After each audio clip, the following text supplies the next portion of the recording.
Mutiara Hikmah Official, menyingkap hikmah di balik sunnah.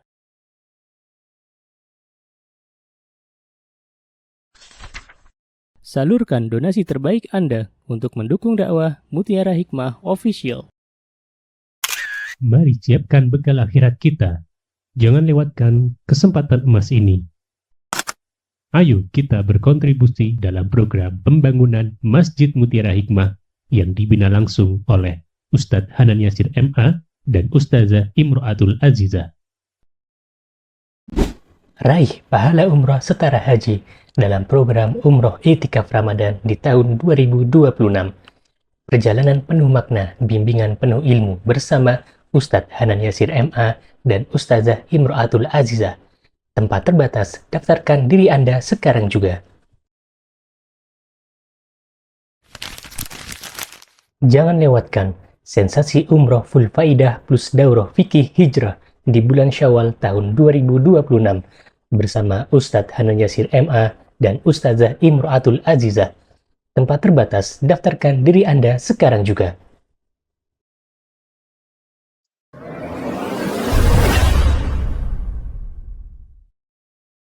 Baik teman-teman, ibu-ibu kajian jamaah Majelis Taklim Hasanah yang berbahagia. Hari ini kita akan belajar tentang akhlak, tentang adab terhadap tetangga.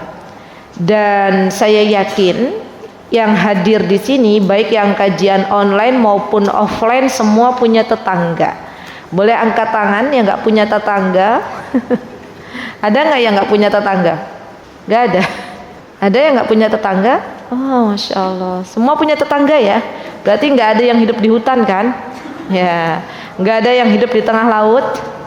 Ada? Nggak ada.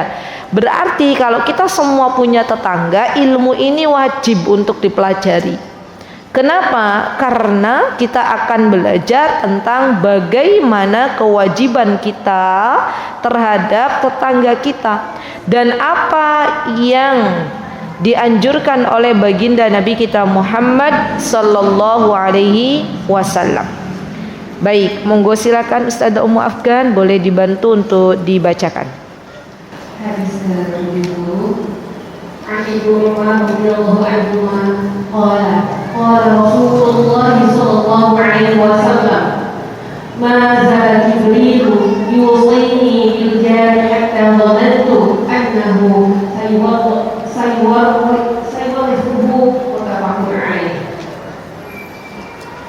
Dari Umar radhiyallahu anhu dia berkata, Rasulullah sallallahu alaihi wasallam bersabda, Jibril terus berpesan kepadaku agar berbuat baik kepada tetangga, sehingga aku mengira bahwa dia akan menyampaikan wahyu bahwa tetangga berhak mewarisi. Muttafaqun alaih. Baik, jazakillahu khair. Teman-teman, ibu-ibu yang berbahagia, hadis yang tadi dibacakan oleh Ustazah Ummu Afgan hafizahullah taala, beliau tadi membacakan sebuah hadis di mana hadis ini dikeluarkan oleh beberapa periwayat ya. Dan kita tahu bahwa hadis ini adalah hadis yang berkaitan dengan berbuat baik kepada tetangga ya. Teman-teman yang saya cintai karena Allah, hadis ini dari Ibnu Umar. Lihat, Ibnu Umar adalah Abdullah ibnu Umar, putranya Umar bin Khattab radhiyallahu anhu. Jadi biasanya sebelum-sebelumnya kita belajar dari Anas. Coba dua hadis sebelumnya itu kan Anas ya.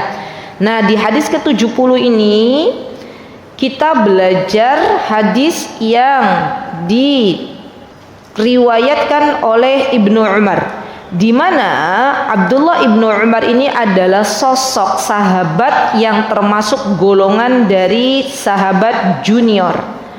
Jadi ketika Rasulullah Shallallahu Alaihi Wasallam hidup, Ibnu Umar kala itu masih kecil. Namun karena Ibnu Umar ini bertemu dengan Rasulullah Shallallahu Alaihi Wasallam, maka beliau tergolong sebagai seorang sahabat. Dan kita tahu sahabat itu terbagi menjadi dua, ada sahabat senior, ada sahabat junior.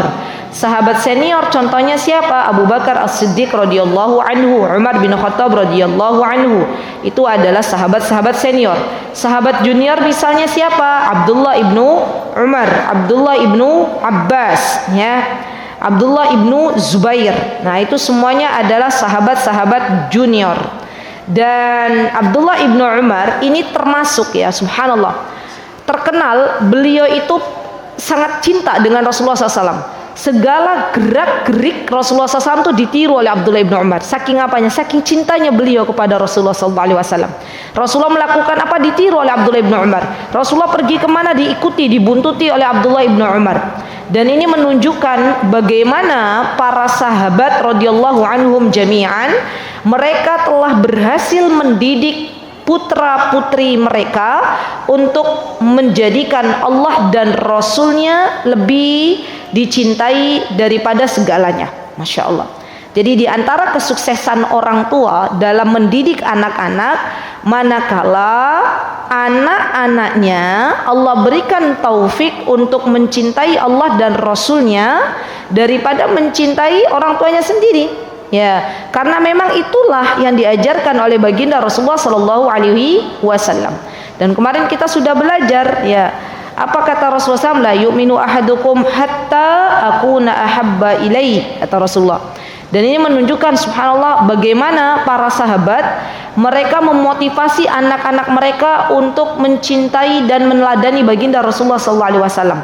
Sampai-sampai Abdullah ibnu Umar ini, masya Allah, beliau termasuk bagian dari sahabat junior yang dibiasakan oleh Umar bin Khattab untuk duduk di majlis ilmu. Jadi masih kecil tapi sudah duduk di majlis ilmu. Dan teman-teman tahu, ya, anak kecil itu walaupun sepertinya mereka bermain di dalam majlis ilmu, tapi mereka mendengar. Ya, saya sudah menemukan ini, ya, pada diri anak-anak itu. Jadi di antara anak kami itu ikut kajian, ya, mendengarkan kajian abinya, ya, bawa Lego, gambar-gambar gitu. Tapi pas pulang ditanya, Masya Allah, Allahumma barik, bisa jawab. Tadi dengar kajian apa, Mas? Dari kajian tadi dengar apa? Ya, jawab. Ini menunjukkan bahwa anak kecil ketika dibawa ke majelis ilmu, teman-teman, jangan kira kita itu, oh berarti anak ini nggak bisa dengar. Enggak, mereka dengar. Masya Allah. Dan inilah kelebihan yang Allah Subhanahu Wa Taala berikan. Para ulama mengatakan bahwa diperbolehkannya membawa anak-anak yang sudah bisa dikondisikan. Berarti seorang ibu ketika mau membawa anaknya ke pengajian, dia harus bisa mengkondisikan. Kira-kira yang dibutuhkan anaknya apa? Oh, anak kecil tuh biasanya butuh mainan, bawakan mainan. Dan harus mencatat dulu. Ya, walaupun Masya Allah, Allahumma barik, saya pernah menemukan salah satu anak kecil, ya, duduk di majlis ilmu di daerah Kalasan, masih kelas 2 waktu itu, bertemu dengan saya, perempuan. Masya Allah, Allahumma barik, saya turun dari mobil udah disambut sama dia ini, sama anak kecil ini, perempuan, ya, Ustazah Aziza gitu, ya. Terus dia bawain tas saya, padahal saya nggak pernah minta tuh. Terus duduk di sini ya Us, sudah disiapin, duduk di sini, aku nanti deket Ustazah Aziza gitu, ya. Saya perhatiin, nulis, Masya Allah, Allahumma barik, perempuan tuh nulis rapi gitu. Pernah saya fotokan waktu itu. Saya bilang, Masya Allah, ini orang tuanya, Masya Allah, nggak ada yang nyuruh-suruh nulis, rapi catatannya, Masya Allah, ini perempuan. Kalau laki-laki jangan berharap seperti ini. Kelas 2 SD loh, tulisannya Masya Allah, Allahumma barik, udah rapi gitu, ya, Masya Allah, Allahumma barik, ya. Dan beradab, ya, tidak banyak kesana kemari, udah duduk sampai akhir kajian, baru kemudian dia izin ke kamar mandi, juga izin, ya, Ustazah Iza, aku mau kamar mandi dulu, ya, ya, hati-hati gitu, ya. Masya Allah, Masya Allah. Sampai saya tuh waktu itu pernah bilang ke Ustadz Hanan, ya, iki kita incer-incer jadi calon mantu ini. Ya, anaknya Masya Allah, Allahumma barik, ya, dilihat dari akhlaknya aja udah bagus gitu loh, Masya Allah. Jadi teman-teman kalau lihat anak-anak, kenapa saya belajar begitu? Saya belajar dari jidah, ya. Jadi jidah itu ya gitu, ya, incer mantu dari kecil. Masya Allah, ini ketoke calon mantu ini, ya, Masya Allah, ya. Dipilihlah yang agamanya bagus, juga yang cantik. Kalau perempuan, kalau kita mau carikan anak laki-laki, ya, istri, bukan cuman akhlaknya bagus, tapi juga cantik juga perlu, gitu. Semoga Allah menjadikan, ya, anak perempuan yang saya ceritakan tadi, semoga Allah Azza wa Jalla memberikan keberkahan untuk hidupnya. Masya Allah, Allahumma barik. Baik. Kemudian di sini teman-teman, disebutkan oleh Abdullah ibn Umar, diriwayatkan dari Rasulullah SAW bahwa beliau bersabda, mazala Jibrilu yusini bil jari hatta dhanantu annahu sayuwarrisu. Lihat, kata Rasulullah SAW, Jibril, sebagaimana kita tahu Jibril adalah pemimpinnya para malaikat yang membawakan wahyu dari Allah Subhanahu wa taala kepada Rasulullah sallallahu alaihi wasallam. Maka ketika itu Jibril terus berpesan kepadaku. Berarti kata para ulama, ketika disebutkan terus berpesan, menyampaikan kepada Rasulullah nggak sekali dua kali, tapi berulang kali, tikror, ada pengulangan gitu, masya Allah. Apa yang disampaikan oleh Jibril kepada Rasulullah SAW? Agar berbuat baik kepada tetangga. Sampai-sampai karena seringnya Jibril menyampaikan kepada Rasulullah SAW tentang berbuat baik kepada tetangga, sampai-sampai Rasulullah mengatakan, aku mengira bahwa Jibril akan mewarisi tetanggaku. Maksudnya akan menyampaikan wahyu bahwa tetangga berhak mewarisi. Masya Allah. Dan di sini disebutkan oleh para ulama, teman-teman, termasuk Syekh Utsaimin rahimahullahu taala, beliau mengatakan, sebelumnya ada takhriz, diriwayatkan oleh Bukhari dengan nomor hadis 6014 dan diriwayatkan oleh Muslim dengan nomor hadis 2624. Kemudian kata Syekh, ja'at ta'alimul Islam tad'u ila ma fihi khairul ibad. Masya Allah, Islam mengajarkan kepada umatnya, kepada pemeluknya tentang sebaik-baik hamba. Siapa sih sebaik-baik hamba itu? Siapa sih sebaik-baik hamba yang dicintai oleh Allah Subhanahu wa taala? Subhanallah. Wal 'amali 'ala ta'allufihim wa tarabutihim. Dan Islam juga mengajarkan tentang bagaimana cara agar sesama hamba Allah itu bisa menjalin ukhuwah yang baik, bisa bersatu, ta'alluf, bagaimana cara mengambil hati sesama hamba Allah, wa tarabutihim, dan mengikatnya. Wa min dalik, dan diantara yang diajarkan di dalam agama kita adalah al-amru bil ihsani ilal jar, berbuat baik kepada tetangga, ya. Dan diantara perbuatan baik kepada tetangga kita, teman-teman, diantaranya disebutkan di dalam Al-Quranul Karim. Silahkan dibuka, teman-teman, surat An-Nisa ayat 36. Dibuka, boleh? Surat An-Nisa ayat 36. Saya bacakan ayatnya. A'udzu billahi minasy syaithanir rajim. Bismillahirrahmanirrahim. Lihat, ini bagus banget nih, surat An-Nisa ayat 36. Apa kata Allah? Wa'budullaha wa la tusyriku bihi syai'a. Kita pelan-pelan aja ya. Apa kata Allah? Sembahlah Allah dan janganlah engkau sekutukan Allah. Ini yang pertama. Yang kedua, wabil walidaini ihsana, dan berbuat baiklah kepada kedua orang tuamu.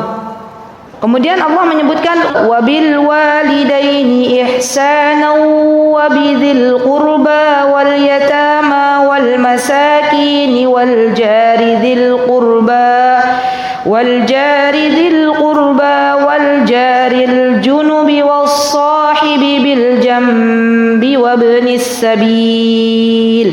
Lihat, teman-teman. Dan kita diminta untuk berbuat baik yang pertama kepada kedua orang tua. Berarti dalam hal ini Allah Subhanahu wa taala menjelaskan bahwa kita hidup di dunia ini, kewajiban kita pertama kali adalah menyembah Allah tanpa menyekutukannya. Kemudian yang kedua yang kaitannya dengan manusia. Ya, yang kaitannya dengan manusia, yang pertama berbuat baik kepada orang tua. Yang kedua berbuat baik kepada karib kerabat. Ya. Bidzil qurba itu adalah karib kerabat. Yang ketiga berbuat baik kepada anak yatim wal yatama. Yang keempat berbuat baik kepada masakin, kepada orang-orang miskin. Yang kelima berbuat baik kepada tetangga wal jari dzil qurba. yang masih memiliki hubungan kekerabatan. Contoh, ada satu keluarga besar, di situ tinggal satu kampung itu semuanya keluarga. Ya, ada Bude di sampingnya Pak D, di sampingnya Pak Le, di depannya Bule, di belakangnya. Berarti ini tetangga yang termasuk memiliki hubungan kekerabatan. Ya. Yang kelima ya teman-teman ya. Keenam adalah berbuat baik kepada tetangga yang tetangga tersebut adalah tetangga yang tidak memiliki kekerabatan. Jadi yang namanya tetangga itu ada macam-macamnya. Yang pertama ya teman-teman, tetangga muslim yang memiliki hubungan kerabat itu haknya ada 3. Yang pertama hak tetangga, yang kedua hak kekerabatan, dan yang ketiga adalah hak sesama muslim. Ya, karena dia tetangga muslim juga kerabat. Berarti tetangga kita yang model begini nih dapat dari kita 3 hak. Kewajiban kita berbuat baik karena dia adalah tetangga kita, karena dia adalah sesama muslim, dan karena dia adalah karib kerabat kita. Yang kedua, tetangga muslim yang tidak memiliki hubungan kekerabatan. Kita bukan saudara sedarah kita, kita baru ketemu juga pas bangun rumah bareng-bareng atau pas masuk ke situ misalnya sama-sama gitu ya. Atau misalnya mbah buyut kita zaman dulu punya rumah gitu ya, dan bertetangga dengan tetangga kita ya, penduduk-penduduk yang memang dari sana, maka tetangga kita yang model begini punya 2 hak. Apa saja? Yang pertama adalah hak tetangga, dan yang kedua adalah hak sesama muslim. Nanti hak sesama muslim itu disebutkan oleh Rasulullah SAW, ada beberapa hak yang kita harus tunaikan sesama muslim. Misalnya kalau dia sakit maka ditengok, kalau dia mengundang kita maka kita datangi, kalau meninggal maka kita antarkan gitu ya, atau kita sholati. Kalau dia bersin maka kita ucapkan kembali apa yang dia ucapkan dari hamdalah, yaitu tashmid gitu ya, tashmidul atish, itu hak sesama muslim. Yang ketiga adalah tetangga yang non muslim. Tetangga non muslim tapi nggak punya tali kekerabatan. Tetangga non muslim tapi juga bukan kerabat. Itu maka dia hanya mendapatkan 1 hak saja, yaitu hak tetangga. Dan ini menunjukkan berbuat baik kepada tetangga itu ada tingkatannya. Semakin besar haknya, maka semakin kita harus benar-benar memperhatikan akan hak-hak tersebut. Ya. Kenapa Ustazah kok dibeda-bedakan antara hak kerabat, hak tetangga, hak muslim, hak non muslim? Karena itu yang diajarkan oleh Allah dan Rasulnya. Bukan kita membeda-bedakan mereka, tapi itulah ajaran yang diajarkan oleh baginda Rasulullah SAW. Yang paling berat di antara ketiga yang tadi saya sebutkan yang mana ibu-ibu? Ya, yang 1, yang 2, yang 3. Yang pertama. Tapi ketika itu berat, pasti pahalanya juga banyak. Ya, contoh ya bu ya, subhanallah ya.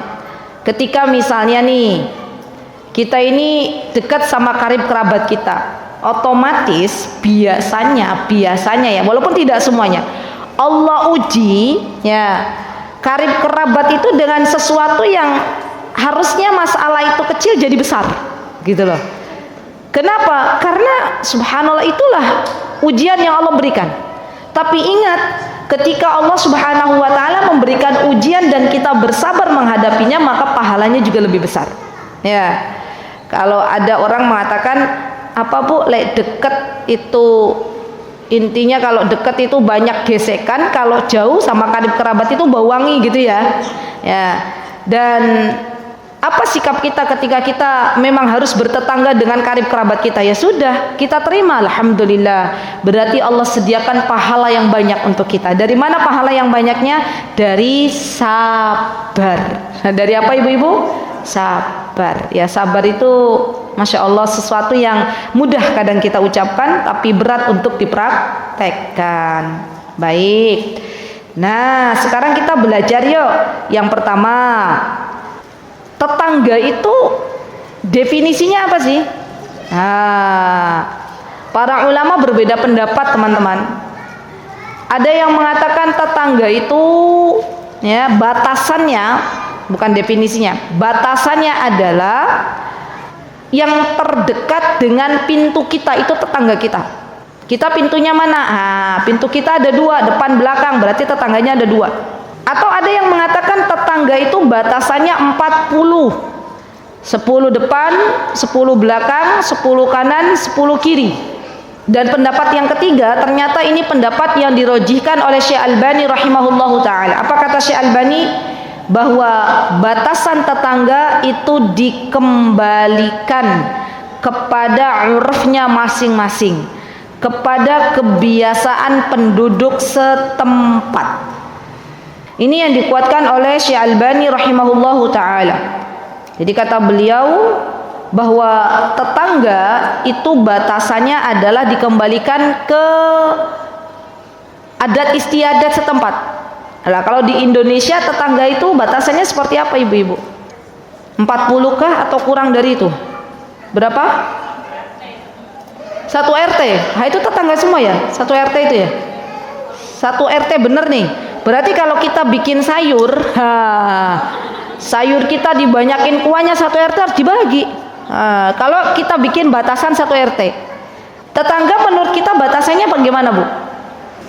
Bener 1 RT? Atau 1 kanan, 1 kiri, 1 depan, 1 belakang, gitu kan ya? Kalau di Indonesia ya, berarti 4 ya. 1 depan, 1 kanan, 1 kiri, 1 belakang. Ya, itu kan rata-rata di kita begitu, yang benar-benar kita katakan tetangga. Kalau RT rukun tetangga pada hakikatnya ya hanya sebatas organisasi saja, ya enggak? Tapi apakah kita kemudian ketika kita membuat sayur ya yang ada dagingnya, kita bagi-bagikan ke 1 RT? Sepertinya tidak. Ya, kita biasanya lebih fokus ke orang-orang yang ada di depan kita, di belakang kita, di samping kanan kiri kita. Maka ketika di Indonesia dihitung batas tetangga itu adalah kanan kiri depan belakang, ya, maka kita perhatikan siapa kanan kita, siapa kiri kita, siapa depan kita, siapa belakang kita. Ya, baik. Ada teman-teman sebuah kaidah di dalam usul fiqh yang disebutkan oleh Syekh Utsaimin rahimahullahu ta'ala, kalau seandainya tidak ada di syariat itu disebutkan batasan, maka dikembalikan kepada urf, selagi urf atau kebiasaan masyarakat setempat itu tidak bertentangan dengan apa yang Allah dan Rasulnya larang. Itu kaidah usul fiqh. Jadi kalau misalnya di dalam syariat kita tidak disebutkan batasannya, maka dikembalikan ke urf, tapi dengan syarat urf atau kebiasaan masyarakat setempat tersebut tidak bertentangan dengan apa yang Allah dan Rasulnya sebutkan baik di dalam Al-Quran maupun hadis. Dan ini dicatat ya. Kenapa? Karena ini bisa kita jadikan sebagai kaidah untuk kehidupan kita jikalau kita belum menemukan batasan-batasan di dalam syariat ya. Baik. Bahkan berbuat baik kepada tetangga di dalam agama kita itu dikaitkan dengan keimanan seseorang. Subhanallah. Apa kata Rasulullah sallallahu alaihi wasallam? Man kana yu'minu billahi wal yawmil akhir falyukrim jarahu. Barang siapa yang dia beriman kepada Allah dan hari akhir, maka muliakan tetangganya. Masya Allah. Ya, masalahnya kita ini terkadang ya ibu-ibu, kita itu biasanya lebih menyiapkan rumah terlebih dahulu daripada ilmu belajar bertetangga. Gimana? Sama, kita lebih menyiapkan calon, misalnya ya di kita ini di Indonesia ya terutama, menyiapkan calon untuk anak-anak kita terlebih dahulu sebelum anak-anak kita belajar bagaimana hidup berumah tangga ya. Padahal yang namanya amal itu harus didahului dengan ilmu. Maka dari itu teman-teman, mari di antara ilmu yang harus dipelajari oleh anak-anak kita sebelum mereka berumah tangga, di antaranya adalah bagaimana adab bertetangga. Ya, kita pelajari. Kalau kita sudah belajar, maka kita himbau anak-anak kita untuk belajar. Kenapa? Karena tantangan Gen Z zaman sekarang, mereka lebih senang hidup di ruang lingkup sendiri. Ya, jadi kadang tuh empati kepada tetangga itu kurang, gitu ya. Batasan-batasan berbuat baik kepada tetangga tuh nggak jelas. Mereka hidup di dunianya mereka, dunia maya dan dunia nyata, tapi hanya sekedar dunianya mereka. Ya, bahkan banyak anak-anak zaman sekarangnya nggak tahu tetangganya tuh siapa. Itu kan yang lebih parah lagi. Apalagi hidup di kota besar, ya, dengan rumah yang yang temboknya tinggi-tinggi, pagar yang tinggi-tinggi, gitu ya, maka nggak tahu siapa tetangga kita. Masya Allah, orang kampung itu luar biasa, teman-teman. Ya, orang kampung itu tanya, ya, kita tanya ke orang kampung, tahu nggak rumahnya fulan? Padahal itu jaraknya 1 kilometer mesti tahu. Orang kota kalau ditanya tahu nggak rumahnya fulan, padahal itu tetangganya nggak tahu, gitu ya. Itu tuh nilai plus minusnya begitu, ya. Dan subhanallah, berbuat baik kepada tetangga, teman-teman, itu bagian dari sarana untuk kita masuk surga atau masuk neraka. Ya Rabb, ya. Karena pernah dikisahkan ada seseorang yang dia sholat qiyamul lailnya itu rajin, puasa di siang harinya itu rajin, tapi dia nggak pandai menjaga lisannya, ya, di hadapan tetangganya, maka kata Rasulullah SAW, huwa finnar, dia akan masuk ke dalam neraka. Ya, jadi Rasulullah SAW meminta kita untuk berhati-hati dalam berucap kepada tetangga kita. Jangan sampai apa yang kita ucapkan kepada tetangga kita itu membuat tetangga kita akhirnya menjadi orang yang terdolimi. Ya, hati-hati. Ya. Kemudian Rasulullah SAW juga mengajarkan kita untuk berhati-hati dalam bersikap, ya, berhati-hati dalam bersikap. Kenapa? Karena ini bagian dari sesuatu yang bisa merusak hubungan tetangga kalau kita tidak mampu bersikap yang baik. Ya. Jadi dalam bertetangga yang patut kita renungkan bersama adalah bagaimana saya berucap dan bagaimana saya bersikap kepada tetangga kita. Ya, baik. Dan pernah disebutkan oleh Nabi kita Muhammad SAW, lamma akhbara bihi Nabi SAW, faqad qala fima sahanu inna min alamatis sa'a an yasu'al jiwar bainan nas.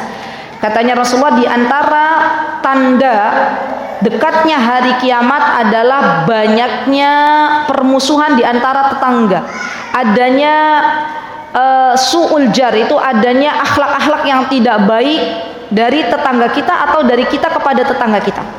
Masya Allah. An yasu'u al-jiwaru bainan nas. Ya. Jadi ada banyak, ya, di antara kita yang akhirnya tidak berbuat baik kepada tetangga kita, atau tetangga kita tidak berbuat baik kepada kita. Ini di antara tanda bahwa kiamat semakin dekat. Dan Rasulullah SAW juga pernah bersabda, teman-teman, kata Rasulullah SAW, arba'u minas sa'adah. Ada 4 poin di mana hamba Allah ini bisa merasakan kebahagiaan. Yang pertama adalah al-mar'atus salihah, apabila seorang laki-laki dikaruniai oleh Allah Subhanahu wa taala istri yang salihah. Yang kedua, al-maskanul wasi', apabila seorang hamba Allah dikaruniai oleh Allah Subhanahu wa taala tempat tinggal yang luas. Masya Allah. Sekarang lagi viral, ya. Kalau kemarin-kemarin Gen Z itu banyak yang hobinya jalan-jalan ke luar negeri, healing-healing, ya, nggak mementingkan rumah, nggak apa-apa rumah walaupun S kali S juga is okay, kata mereka. Yang penting uangku tak pakai buat jalan-jalan, buat halan-halan.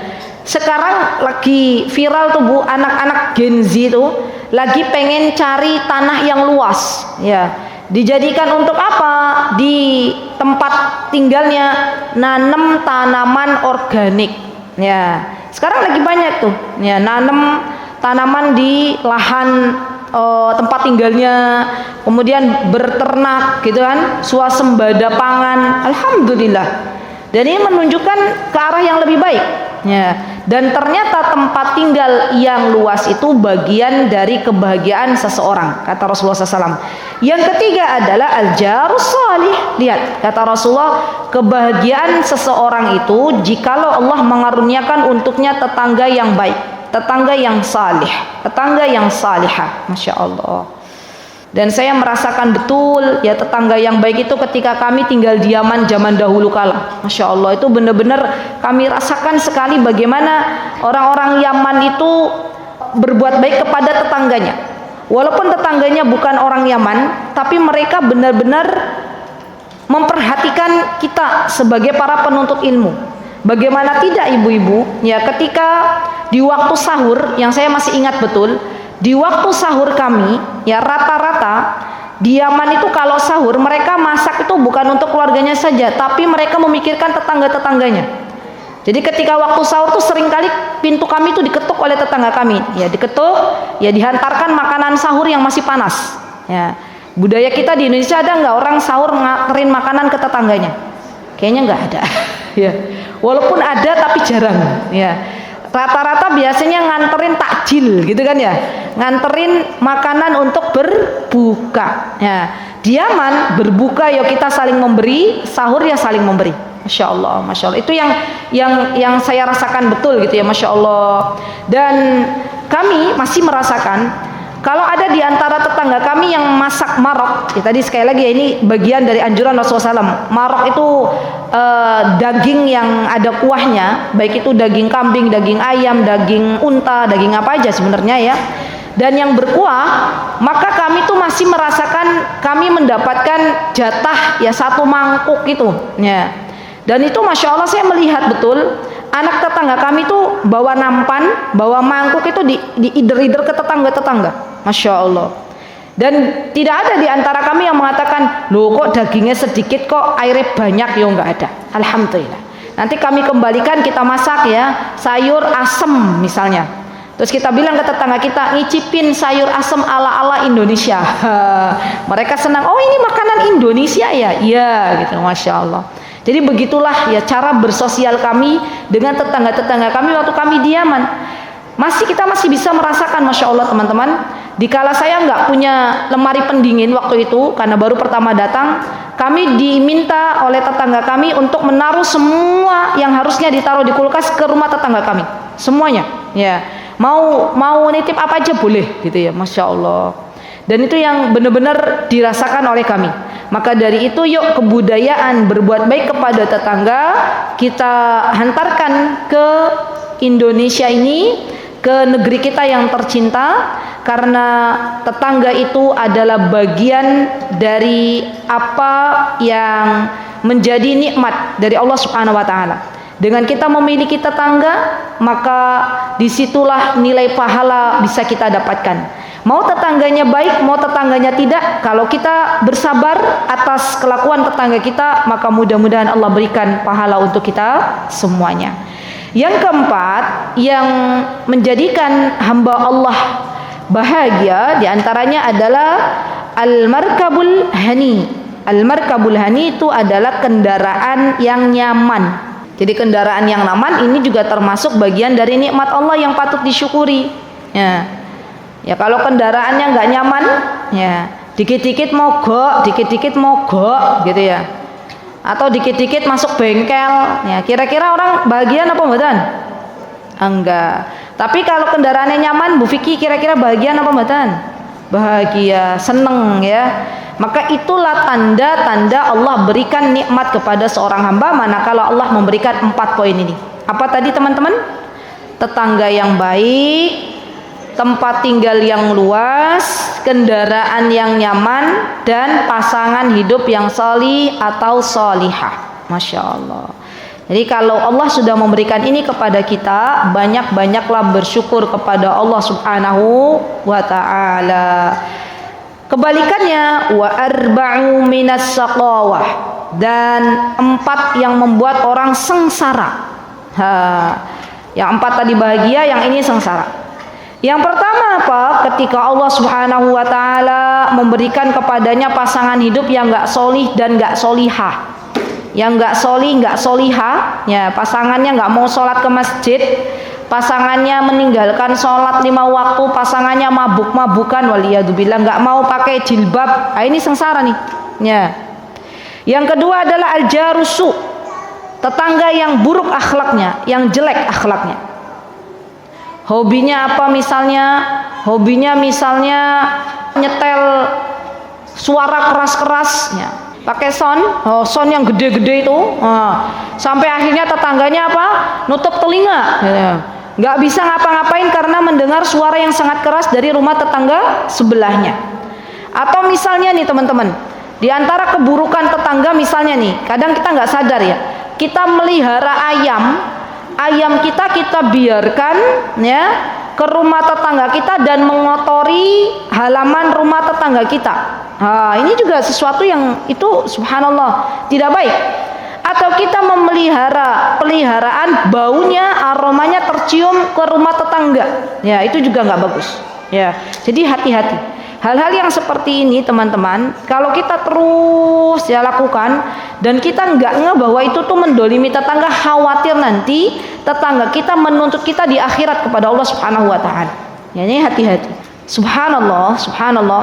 Saya pernah membaca, ya waktu itu membacakan biografinya Imam Ahmad ke putra kami, ya.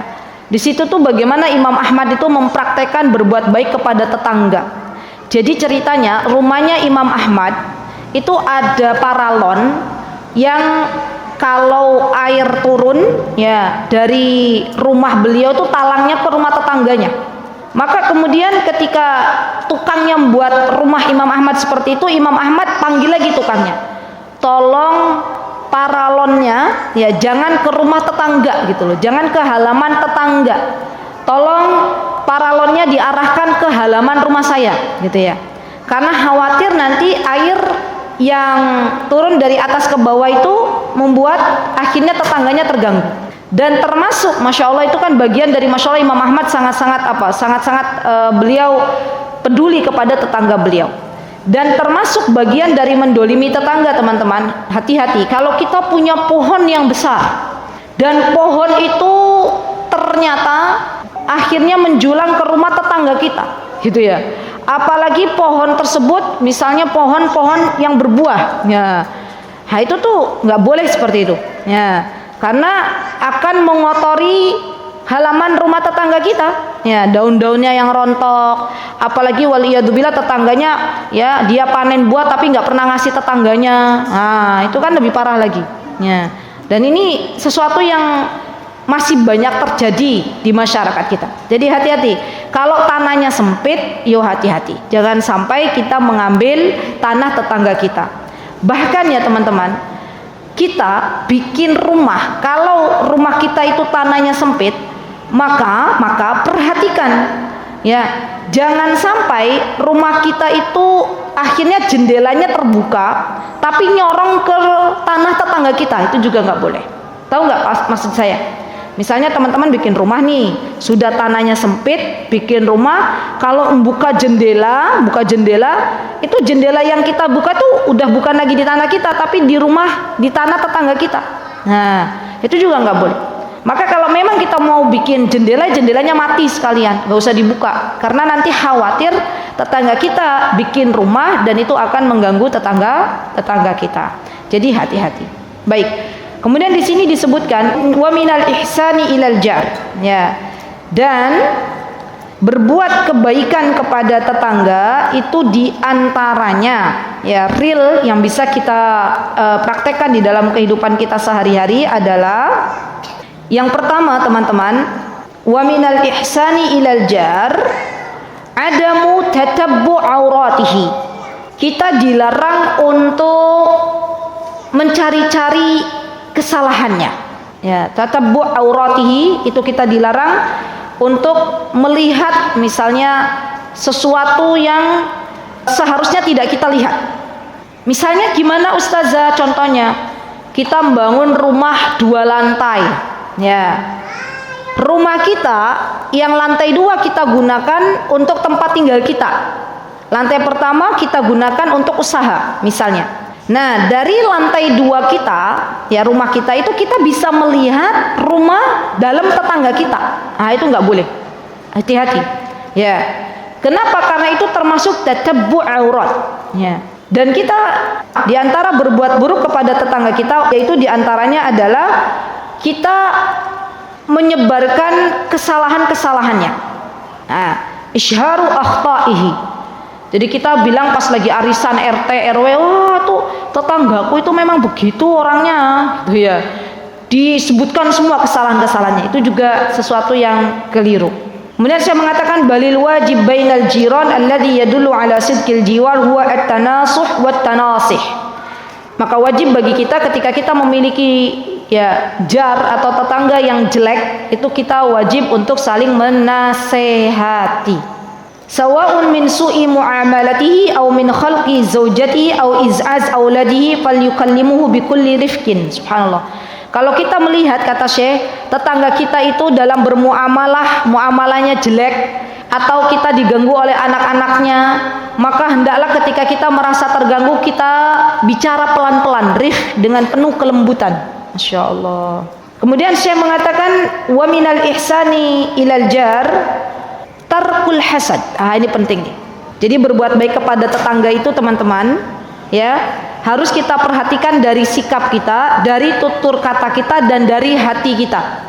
Contohnya apa? Berbuat baik kepada tetangga kita, kita tinggalkan yang namanya hasad. Ya. Jadi jangan hasad ke tetangga kita. Terutama kata Syekh, ya terutama fa idza ra'al jaru syai'an mimma faddalallahu bihi jarahu alaihi. Terutama ketika kita melihat banyak keutamaan yang Allah beri kepada tetangga kita. Misalnya, fi maskanihi, tetangga kita rumahnya lebih bagus dari kita, lebih luas dari kita lahannya. Wa fi sayyaratihi, atau kendaraannya lebih bagus dari kita, lebih banyak dari kita. Au fi adadi auladihi, atau jumlah anaknya lebih banyak. Subhanallah. Au fi jamalihi, atau kecantikannya lebih cantik, ketampanannya lebih tampan. Au fi tayyib ta'amihi, atau makanan yang mereka konsumsi lebih baik dari diri kita. Maka sikap kita adalah bertakwa kepada Allah. Tidak boleh kita hasad. Bahkan kata Syekh, kalau kita melihat kebaikan dari tetangga kita mendapatkan kebaikan, maka bagi kita turut serta ikut senang. Masya Allah. Merasakan apa yang dirasakan oleh tetangga kita. Tetangga kita mobilnya baru, kita bilang, Masya Allah, derek bingajeng, ya. Mobilipun saya, Masya Allah, mugi-mugi Allah paringi barokah. Masya Allah. Enak nggak kira-kira, Bu? Enak. Tapi kalau kita punya tetangga, kita beli motor baru, tetangga kita apa? Hasad misalnya, ya. Bilang ke tetangga-tetangga yang lainnya, itu dia motornya baru gitu ya. Terus waliyadzubillah, bahkan ya kalau tetangga yang jelek itu berusaha untuk memfitnah tetangganya. Ya. Wah, itu motornya baru, mobilnya baru, tapi ternyata ya dia nggak kerja di luar, mungkin kerjanya online, ya. Bisa-bisa jadi dia punya tuyul, katanya ya. Punya babi ngepet. Nah, itu kan fitnah. Ya. Jadi ada cerita anak muda, ya, cerita anak muda yang bercerita ke Ustadz Hanan tuh, ya, di sebuah desa di Boyolali. Itu anak muda itu kerjaannya online. Ya, kerjaannya online, ya, sarungan di rumah. Ya, namanya anak muda ya. Kerjaannya online. Terus ya dia dari kerjaannya itu ya beli motor baru dan macam-macam. Katanya, Ustadz, saya tuh pernah difitnah oleh tetangga saya, dikiranya saya melihara tuyul, katanya gitu ya. Padahal apa? Padahal kerja dari dalam rumah. Maka hati-hati. Ketika kita melihat tetangga kita bisa beli macam-macam, kita jangan menuduh macam-macam. Mungkin dia punya usaha yang kita nggak tahu usahanya apa. Mungkin dia punya kerjaan di mana kita juga nggak tahu apa pekerjaannya. Ya, jadi daripada hasad lebih baik kita berbaik sangka. Baik. Wa minal ihsani ilal jar, ya, diantaranya adalah as-sabru wat taghaful bainal jiran. Apa itu taghaful, teman-teman? As-sabru kita sudah tahu, bersabar kepada tetangga kita. At-taghaful, ya taghaful ini kayaknya ilmu baru. Taghaful itu kita berusaha untuk tidak banyak kepo kepada tetangga kita. Kita berusaha tidak mengingat-ingat kesalahan tetangga kita, ya. Bukan berarti kita cuek ya, bukan. Tapi kalau tetangga kita pernah berbuat salah, ya sudah taghaful, sudah kita pura-pura nggak tahu. Taghaful itu gitu. Kita pura-pura nggak tahu.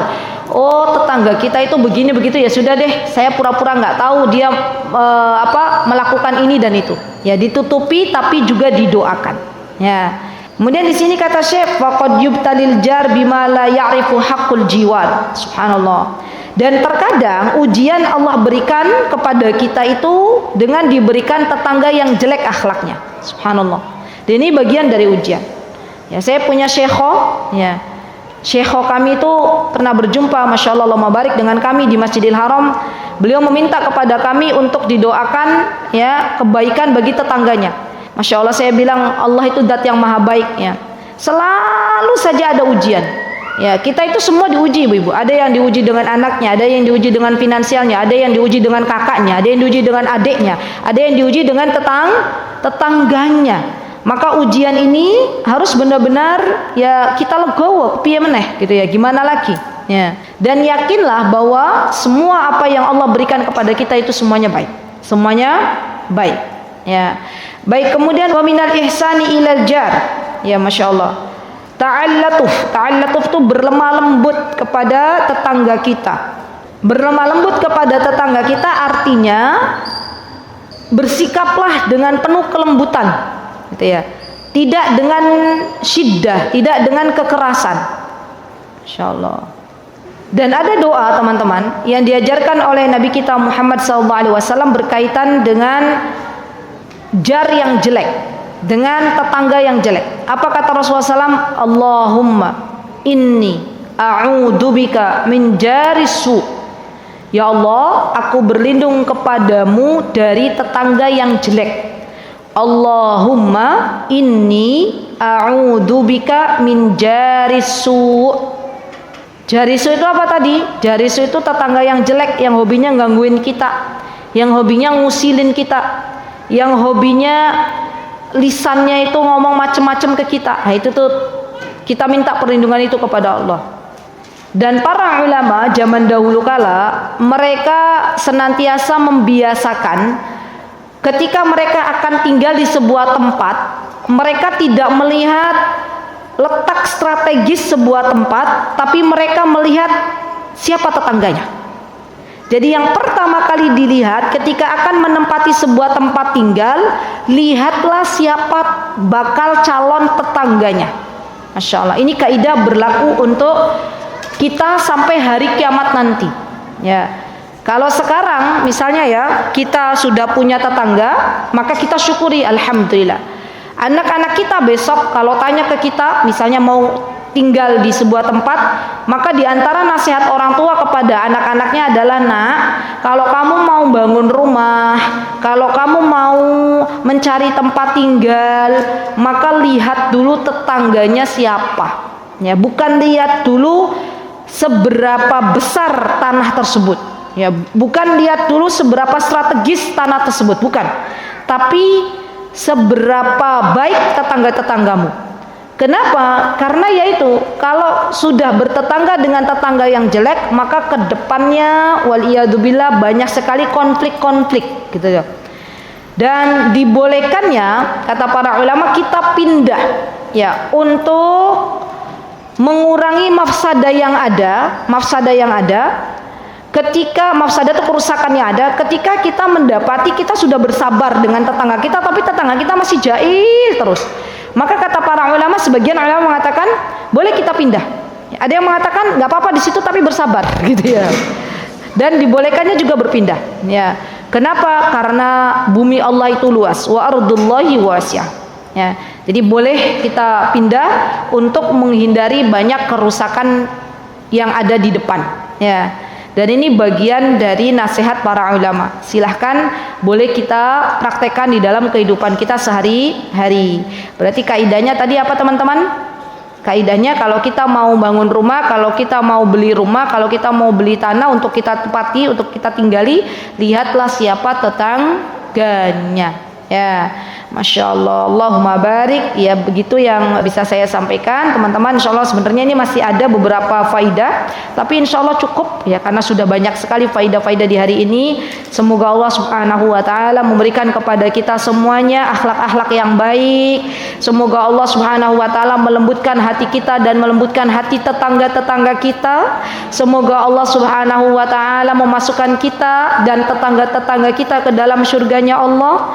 Semoga Allah memberikan hidayah petunjuk kepada kita dan kepada tetangga-tetangga kita, dan semoga Allah Subhanahu wa Ta'ala menyatukan hati kita dengan hati tetangga-tetangga kita. Amin Allahumma amin. Aqulu qouli hadza wa astaghfirullah li wa lakum wa akhiru da'wana alhamdulillahi rabbil alamin. Assalamualaikum warahmatullahi wabarakatuh.